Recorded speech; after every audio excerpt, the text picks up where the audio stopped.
تسا نبی دی ناموس نال غداریاں کر کے پیسے لڑ دے ہو قوماں کولو، تمہیں پتہ ہی نہیں ہے حضور کی عزت کا مسئلہ کیا ہے. تو رب سب سے بڑا غیور ہے.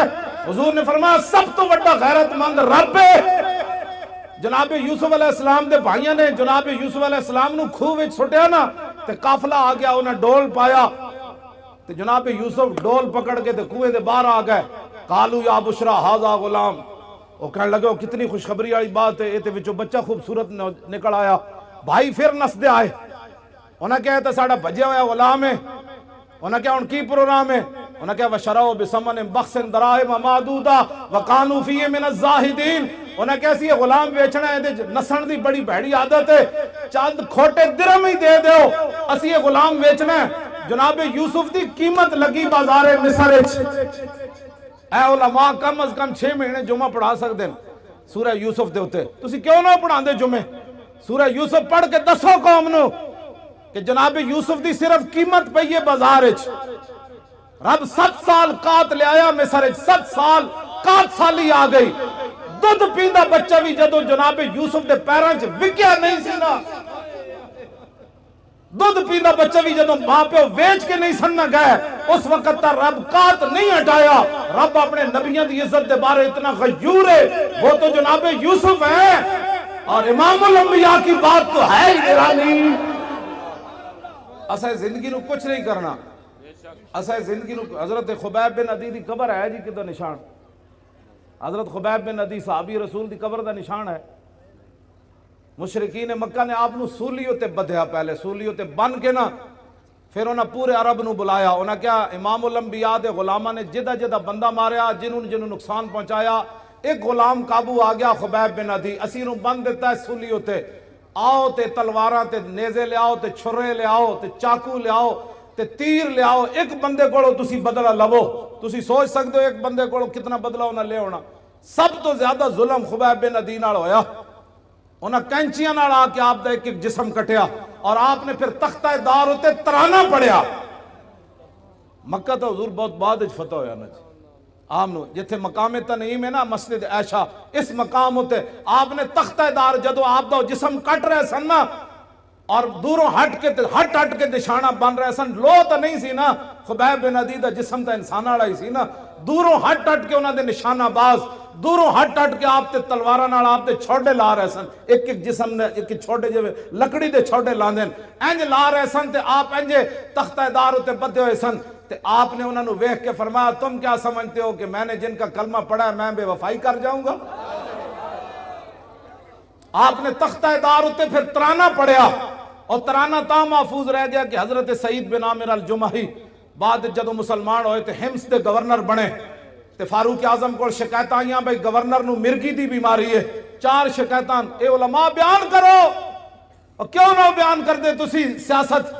انہاں کیا رسول اللہ 10 سال خود سیاست کی تھی، ممبر تے بھی حضور ہی بیٹھے، تخت تے بھی حضور ہی بیٹھے، عدالتہ بھی رسول اللہ دیا سن، بازارہ بھی حضور دا دین سی. کیوں نہیں تسی بیان کر دے؟ تو انہوں کمیٹیاں کہہ دیاں مولوی صاحب تسی سیاست دان ہو گئے ہو. انہاں کہا جس نبی دا میں کلمہ پڑھیا ہو نبی نے سیاست کی تھی. اے حضور تاں گل محفوظ رہ گئی کہ سعید بن عامر جڑے اس موقع تے موجود سن نہ جو کلمہ نہیں سی انہاں پڑھیا، بعد جو انہاں کلمہ پڑھ لیا.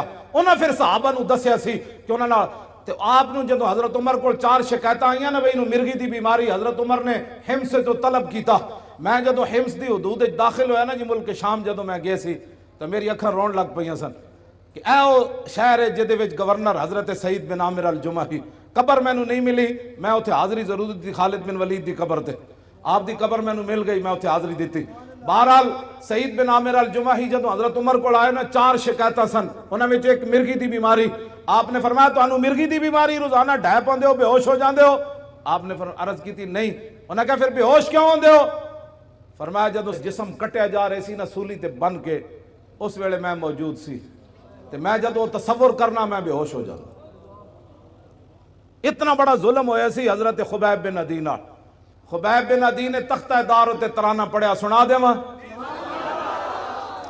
لقد جمع الاحزاب حولی والبوا قبائلهم واستجمعوا كل مجمعی وكلهم مبدل عداوت جاہد علی لانی فی وساق بمضیعی وقد جمعوا ابناهم ونساهم وقربت من جزع طويل ممنعي وقد خيروني الكفر والموت دونا وحملت عيناي من غير مجزعي فلست بمبد للعدو تخشعا ولا جزعا إني إلى الله مرجعي وما بي حذار الموت انی لمیت ولیکن حذاری جحم نار ملفعی. جب آپ کا جسم کٹ رہے سن تو اس شعر دا معنی میں فرمایا میں موت سے نہیں ڈرتا، موت تو ایک دن آنی ہے.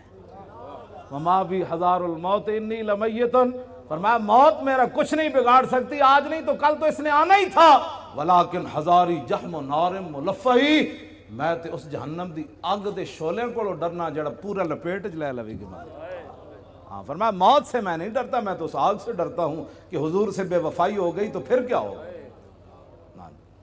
فضل العرش صبرنی علی ما یراد بی فقد بدوا لحمی وقد یاس مطمعی. فرمایا انہوں نے تو میرا جسم بھی کاٹ دیا اور میرے زندہ رہنے کی امید بھی مک گئی. ہزار جسم جب کاٹا جا رہا تھا تو پھر آخر میں چہرے کو انہوں نے تلواریں ماری نا، پھر آخر میں ناک کان انہوں نے کاٹے، آنکھوں کے اندر پھر برچھے تو آخر میں ڈالے نا. انہوں نے کہا کہ انہوں نے تو میرا جسم کاٹ دیا، اب زندہ رہنے کی امید بھی ختم ہو گئی. آگے الاللہ اشکو غربتی ثم قربتی وما ارصد الاحزاب لی عند مسرعی. اب میری غریب الوطنی اور میرے اوپر جو ظلم ہو رہا ہے میں اس کی شکایت اپنے رب کی بارگاہ میں کر رہا. کیوں جی؟ آخر تو پھر کی فرمایا جدوں نہ جسم اپنوں ایتھے مارن لگ دے تو پھر زبان کٹنے دے قریب آئے نا، جدوں آپ دی زبان پھر انہیں کٹنے باہر کٹ کے زبان کٹن لگے، اس ویلے پھر آپ نے فرمایا فَلَسْتُ بَالِي حِينَ اُقْتَلُ مُسْلِمًا عَلَىٰ جَنْبٍ كَانَ لِلَّهِ مَسْرَعِي وَذَلِكَ فِي ذَاتِ الْإِلَٰهِ وَإِن يَشَاء يُبَارِكْ عَلَىٰ أَوْصَالِ شِلْوٍ مُمَزَّعِي. فرمایا میری زبان کاٹنے کے بعد اب یہ خاموش ہو جائے گی. فرمایا سن لو، مجھے تمہاری اب زبان کاٹنے کے قریب آ گئے، مجھے اس بات کی کوئی پرواہ نہیں تم میری زبان کاٹنے لگے ہو، اس لیے کہ میں دنیا سے محمد عربی کا غلام بن کے جا رہا. ہاں جی توجہ جی. فرمایا یہ سب کچھ میں اللہ رسول کے لیے برداشت کر رہا ہوں. وَذَلِكَ فِي ذَاتِ الْإِلَٰهِ وَإِن يَشَاء يُبَارِكْ عَلَىٰ أَوْصَالِ شِلْوٍ مُمَزَّعِي. فرمایا میرا جسم کاٹ کر تم تاڑیاں مار رہے ہو کہ ہم نے حضور کے غلام سے بدلہ لے لیا. فرمایا جس رب کے لیے میں نے یہ اذیتیں برداشت کی ہے نا، میرا رب قادر ہے میرے کٹے ہوئے جسم کو پھر جوڑ دے گا ایسے کر کے. بس یہ اسلام ہے.